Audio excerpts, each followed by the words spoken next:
News First, Newsline with Faraz Shaukat Ali. And a very good evening to you and welcome to Newsline Live. Now then, Colombo Port City is what is on most people's mind because it is bound to be one of the cornerstones of South Asia's future, and the fact that it is in Sri Lanka obviously gives us great pride. But there's a lot of concern about the actual workings that are now being spoken about, written about, and discussed. To discuss that in some depth, we've got here our economist friend from the SJB, Dr. Harsha De Silva. Very good evening to you, Dr. Harsha. Good evening, Faraz. First off, I wanted to ask you, I had a quick look at this, the proposal that was done during the Yapalanista government and now. And one of the things that struck me was that there was no gaming provisions previously under the Yapalanistas, but there is now. And when I asked some analysts about that, they ventured to say that along with the gaming option comes a lot of possibilities of money laundering and so on. Is that, do you subscribe to that sort of view? First of all, before I get to that, Yeah. you know, this is something that we need. You see, the Port City. the Port City, the Port City Commission, right? Right. Because you know there is a history to this. Right. You know, obviously we know it was started by President Mahinda Rajapaksa, and then during our time, you know, we made certain changes. You know, people were critical of us for having sort of delayed the construction, for instance. And the reason that was done was to amend the agreement in that earlier there was a sovereign, sort of a freehold sale of approximately 50 acres of that land to the Chinese project company. Okay. Which was changed to a 99-year lease. So that was the biggest change to the original agreement. Made by the Yapalanistas. Made by our government. Yeah. And then of course the issues that had to be dealt with in terms of environment protection issues, those had to be resolved, and where the sand was going to come and so on and so forth. And then once the reclamation was completed, President Sirisena gazetted this new land, you know, included in the map of Sri Lanka, and added it to the Colombo district. And that was the first legal sort of The legal birth, if you like. birth, if you like, right? And then, of course, how things were going to work in this new jurisdiction. So Prime Minister Wickremesinghe appointed me as the chairman of the steering committee to try and get this, the law and the investment draft done. Yeah. Mr. Yuvanchan Wijayasekara also had been working on it.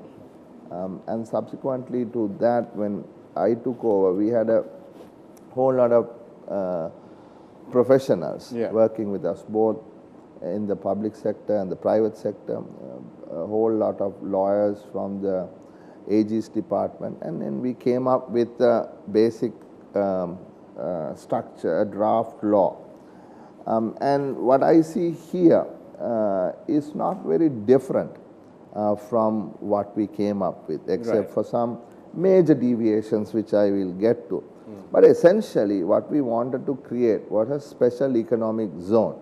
Right. And Prime Minister Wickremesinghe was very keen that we get it done for services at the Colombo Port City and for manufacturing in Hambantota. With similar kind of operational and legal sort of structures. Here, the objective was to restrict it to services, and by and large make it a offshore operation. Right. So services in terms of financial services. See, remember earlier they were talking about a F1 track and all kinds of sort of leisure related activities. Right. It was Mr. Wickramasinghe's idea that we sort of change that to a more financial the financial services. hub. That's right. So that is how this whole Colombo International Financial Center concept came up, CIFC. We looked at the Dubai International Financial Center and so on and so forth. There have been almost 100 financial centers. Various countries have tried to, but only, perhaps less than a dozen have really sort of succeeded. You have entire jurisdictions, like certain countries themselves are financial centers. But there are other jurisdictions where cities within countries have these special laws. So what we were trying to do was to create this special law for this particular port city area. And then it was supposed to be run by a commission. Right. And the commission had quite a lot of authority to determine how business was run, who was registered, who would be eligible to operate in this, how do you give licenses and so on and so forth. So that basic structure is not changed here. It is that. Okay. Right? So in that sense, I'm in general agreement. Right. With the What are the parts that basic, you're not, what are the contentious parts? Then? Yeah. Now to start off with, now this the commission, right, which runs this the entire operation, which has all the legal powers. What we had was a commission of 8 people. 5 ex officio members. Right. Governor Central Bank, Secretary Finance, Secretary of the ministry within which the port city fell, Chairman of the UDA, Chairman of the BOI, and then 3 professionals, depending on their fields of expertise. And from them, a person was to be selected to be chairman, and the Constitutional Council was to approve his name. Now here there's a huge deviation from that, and that is there are no ex officio members. All members, 5 members, 5 to 7 members, will be appointed by the president. Right. So that is a big deviation. So which means the president gets to completely sort of dominate. He will appoint who he wants. Right. So not having any ex officio. There's no check. No check and it's balance. just a bunch of people. Right. Right. And here there is no Constitutional Council anymore. Right. The president has the authority to appoint. So this is the concentration of power. President has the authority to appoint from justices to sort of everyone. That is what we were sort of fighting against in the the 20th Amendment of the Constitution. So that I see as one of the biggest sort of administrative management control issues. Another one is there is no opportunity for Sri Lankans to operate in this. Now also... Oh, isn't that, what do you mean, no opportunity for Sri Lankan corporates? No, unless of course you get the license to operate in there. Right. But for them to operate, all the money has to be raised outside of Sri Lanka. Now suppose you want to operate here, and you have a foreign currency account, or you want to raise foreign currency loan in Sri Lanka to operate in the port city, you can't do that. It has to come from outside. It has to come from outside.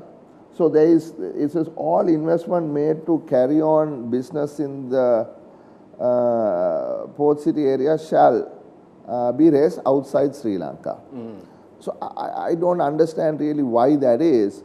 But when I read it, I feel as if, they are in a, mad rush to try and deal with the forex shortage. Right. You see, I mean, we know that, the rupee is getting hammered. We know our reserves are draining faster than we expected. And we've also heard people like Mr. Cabral saying, no, don't worry, there are going to be investments coming from the port city. Remember? Yes. The non-debt investments. Yeah. And when you ask, okay, $1 billion will come, he said in 2020 from the port city. So I feel, that this is specifically targeted to sort of, show up reserves. Mm-hmm. In my view, it is very restrictive. And isn't that rather short-termist? To me, it looks very short-termist. Yeah. And it's unstable. It should be open for people to raise money wherever they can. And if you're a Sri Lankan corporate and if you have, you see foreign exchange that can be used to invest in here, what is the big deal in letting them do that? Another thing is that you see the regulation. Now, this is complicated.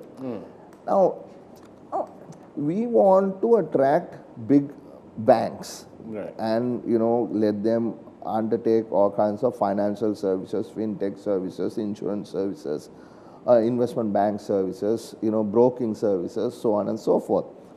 Now, and of course, remember, this is all dollarized.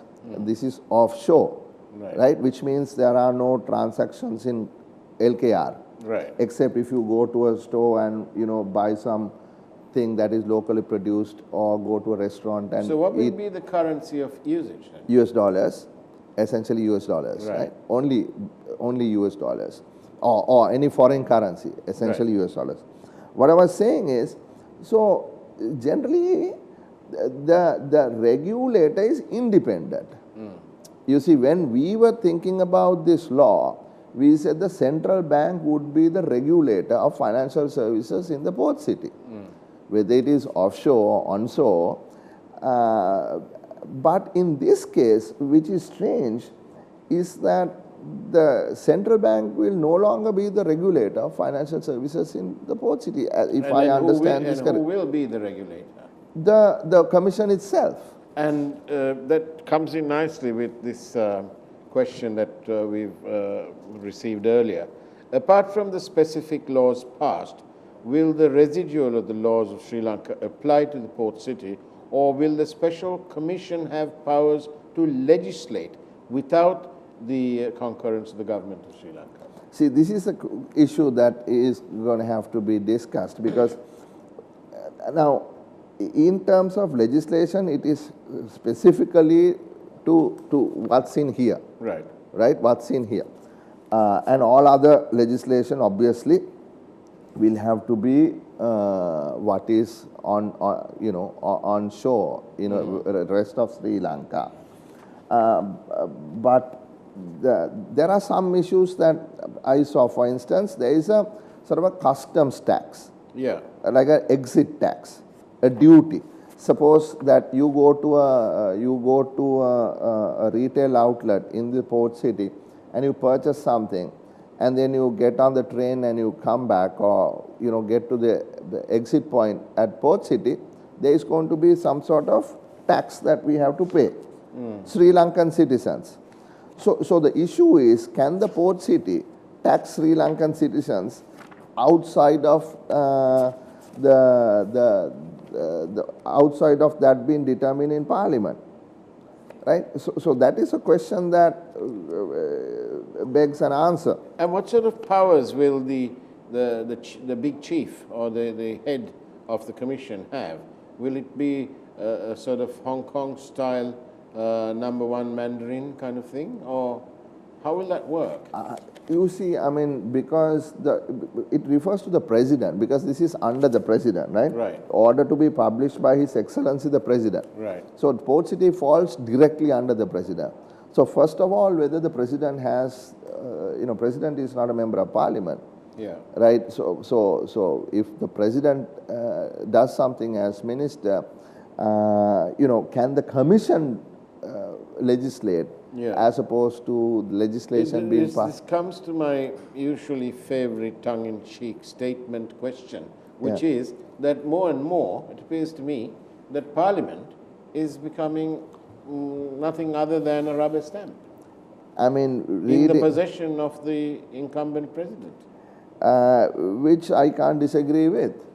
Which I can't Because disagree. what you've just pointed out itself about the powers to legislate, it appears to be with the president and his appointed team of commissioners. Yeah, so that's the issue. I mean, the president appoints the commission, and the commission has all these powers, particular in terms of regulating financial services, which I have a problem with.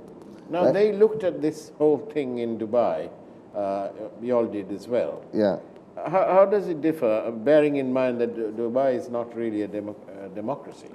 I mean, Dubai is ruled by Sheikh family. and a family. I mean, they don't have to follow the democratic sort of principles that we follow. Except in that we are also ruled by almost a family. News First, Newsline with Faraz Shaukat Ali. And welcome back to Newsline Live. I'm in conversation with Dr. Harsha De Silva, economist and Member of Parliament representing the SJB. Now then, Dr. Harsha, somebody texted me much earlier today and pointed out that this gaming issue. Yes, you asking me about that. Yes, and they said that the last government left it out probably because of money laundering issues. Yeah, I mean, for instance, in this, the powers, duties, and functions of the commission, Yeah. it very clearly says the following: to regulate gaming activities within the area of authority of the Colombo Port City, and were required to make regulations for the management of such activities. And then in Schedule 2, enactments from or under which exemptions or incentives may be granted. Casino Business Regulation Act number 17 of 2010. Right. So it is very clear that one of the major what you call attractions Yeah. here is going to be casinos. One or many, I don't know, Right. because it specifically states that it has the power to regulate gaming. Yeah. But before you establish sort of casinos, even if you look at a country like Singapore, the gaming regulator has quite a bit of power, but there was a consultation that took, I think, over a year in Singapore to come up with the mechanisms, the gaming regulations. And this is in a country where once its leader very famously said, no casinos in Singapore over my dead body. And later, when he was off office, and when he was asked about it, he said, well, we need to keep up with the times. Yeah, see, I mean, if you recall, last time when Mr. Packer was trying to set up a casino, the big issue was the government was granting him a 25-year tax holiday. So we were arguing. I say there is nowhere in the world. Mr. Packer himself was paying, I think, like 29%, what is called gross gaming tax or something like that, I forget now, in his casinos in Melbourne and in Macau and various places. And the levy that the government of Singapore collects is around $2 billion. That's correct. But now in this is tax-free. I mean, all kinds of taxes have been waived, including income tax to, all taxes. So where's the benefit to the country? So that's what I'm saying. I mean, if we are trying to set up a tax-free casino, I mean, that defies logic. Right. Yeah. I mean, I can understand the government saying, look, let us grant them a license to run a casino. So where Dr. Harsha, apart from the gaming aspect of it, how does Sri Lanka derive an income and benefit by allowing our waters to be reclaimed and the Chinese to do all they've done? I mean, you see, there's got to be revenue to the state. Yes. Right? I mean, for instance, the government owns, this is 268 odd hectares, right? Yeah. Of that, 116 hectares, if I'm not mistaken, is owned by the project company. Indeed. Then about 62 hectares owned by the government of Sri Lanka. Yes. And 90 odd hectares are basically public spaces, you know, parks and lakes and all kinds of things. So when each plot is either sold or leased, there is stamp duty, there's all kinds of other levies that the government is able to collect. So that will be remitted to the treasury? That has to be remitted to the treasury. Now, I suppose that's the plan here, and not for the commission or the somebody else to you know, sort of enjoy that benefit. But it appears to me that there's no transparency when you appoint, when the incumbent president of the day appoints whoever he pleases without being accountable to Parliament, because as you say, he's not a member of Parliament as well. So the people are left behind. After all, the people express their wishes through their representatives. You see, I mean, this is the first read. Right. All right, and you know, pardon me, I'm not a lawyer, Yeah. so I may have missed out a few things. Yeah. But this is, you know, by looking at this, right, and these are my first observations, and I'm subject to be corrected as you know, I understand this better. But the basics that I have been sort of talking about here, Yeah. I am confident is very sort of different and questionable from what was originally planned. We are running out of time, and can I take another question, please? Yeah, They say that salaries may well be paid in US dollars Yeah. on there. Yeah. Will other employee benefits like EPF, ETF also be paid in US dollars? I mean, here Will we all end up with a US dollar APF account?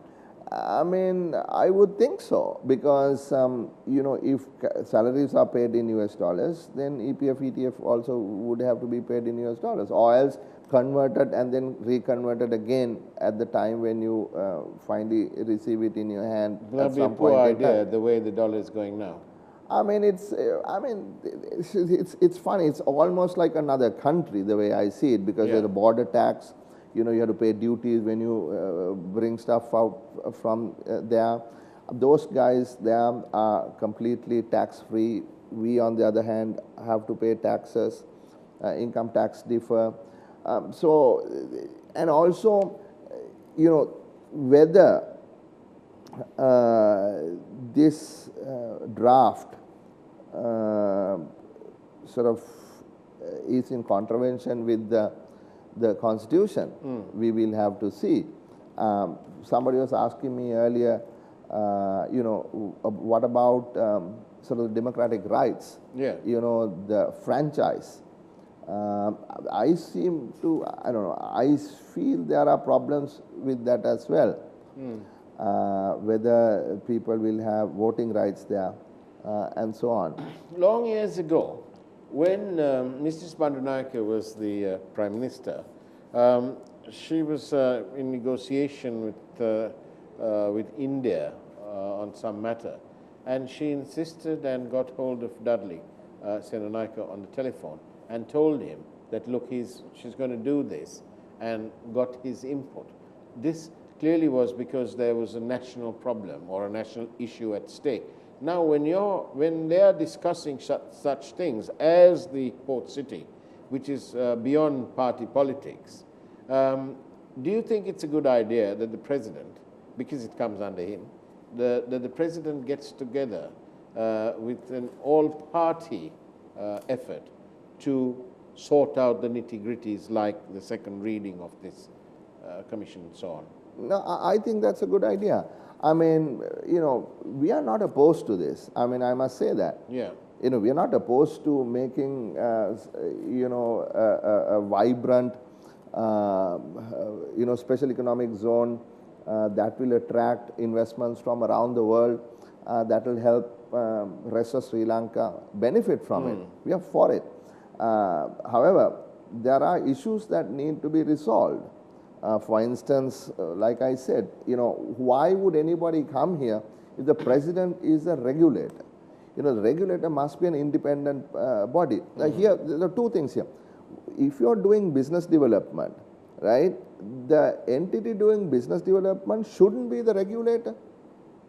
The regulator must be independent, isn't it? That would be the best scenario. Not the best. That is the only possible scenario. Yeah. Now, here when I am reading about the Securities and Exchange Commission, it seems to me that the SEC will be regulating the proposed commodities exchange and whatever stock market that Will be there. There will be. And also, what about the insurance regulator? Is the insurance regulator also going to be, sort of chucked out from there, and the commission This going to needs take a lot on? more discussion, obviously. That's right. Well, Dr. Harshadi Siva, thank you for coming and giving us an important synopsis of what's to be. And that's the way it was on Newsline Live this evening. It's now time for the primetime news from News First. Take care. Great evening ahead of you. And as always, God bless you.